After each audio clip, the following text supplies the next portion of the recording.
Ang programang ito ay rated SPG. Striktong patnubay at gabay ng magulang ang kailangan. Maaaring may masiselang tema, lengguwahe, karahasan, sexual, horror o droga na hindi angkop sa mga bata. Alin, ano nakita niyo naman, Papa? Di ba ate? Hindi ko kaya mawala si Papa sa akin. Hindi!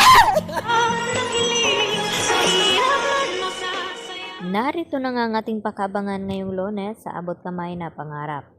Hindi pa rin tumitigil at sumusuko itong si RJ at Annalyn sa paghahanap nga dito ni Don Pepe.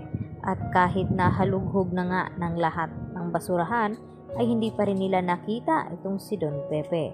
At dahil naalala dito ni Annalyn ang kanyang nakabangga na si Balahadja, dito nga tumatak sa kanyang isipan na may nakita nga siyang bitbit na basura.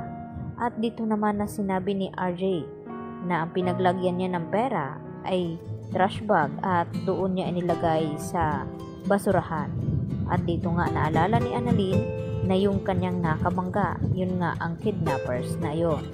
At dito rin nabanggit dito nila Nurse Karen at Ivan ang tungkol sa disguise dito ni Moira at ipinaliwanag kung ano nga ang itsura nito. At hindi pa rin sila tumitigil sa kakahanap hanggang sa nakita din dito ni Regan na ang mukha dito ni Moira na kayo na nag-disguise nga ito, kaya walang duda na iisipin nila ni Annalyn na naisahan nga sila dito ni Moira at magkasabwat itong si Balahadja at tungang si Moira na kunin nga ang pera at hindi totoo na inilagay nga nila itong si Don Pepe sa loob ng basurahan. Hanggang sa dumating itong si Giselle at nagtanong dito kina Annalyn at RJ kung nakita na ba daw ang papa, at ang sagot naman ni RJ na hindi pa rin, hanggang sa umiyak ng husto itong si Giselle at hanggang sa hindi niya nakayanan ay nahimatay ito. At awang-awa naman itong si Annalyn dito sa kanyang tita Giselle. Samantala, agad na tinawagan ni Moira itong si Zoe upang bantayan na mabuti itong si Don Pepe na hindi makatakas. At kung magtangka man itong tatakas, huwag mag-atubili itong si Zoe na paslangin ito at barilin. Subalit sinabi ni Zoe kay Moira na hindi siya kagaya nito na handang pumatay ng tao. At dito nga nagkamalay itong si Don Pepe at nakita niya itong si Zoe na may hawak na baril. Ano nga ba ang posibleng gawin ni Don Pepe? Magmamakaawa nga ba siya nito kay Zoe upang pakawalan siya? Samantala, tagilid din ang kalagayan dito ni Lynette at ng kanyang mga kasamahan na si Dr. Katie at itong si Dr. Patricia Minor.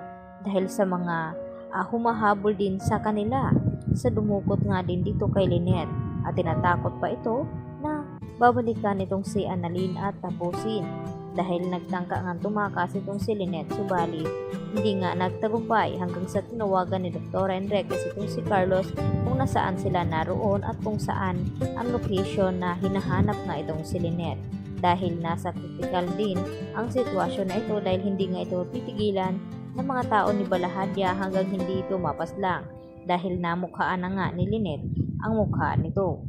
Kaya hindi papayag na hindi nila ito mapaslang itong si Lynette, baka sila ang balikan at maikulong. Kaya ang ginawa dito ni Lynette ay nakipagtaguan siya dito sa humahabol sa kanya at ang hawak lamang ni Lynette ay isang ballpen. Ano nga ba ang laban ng isang ballpen dito sa hawak na baril ng mga masasamang tao? Mauunahan nga ba ni Carlos na darating ito at iligtas itong si Lynette o baka mahuli na nga ang dating nito? Dahil ganun din ang ginagawa dito ni Annalyn na patuloy pa rin na hinahanap ang kanyang lolo Pepe dahil hindi nga ito mapakali, baka kung ano na nga ang nangyari sa kanya. Kaya yan naman ating pakatutukan kung maaalala ni Annalyn ito ngang si Moira. Yan lang po at marami pong salamat.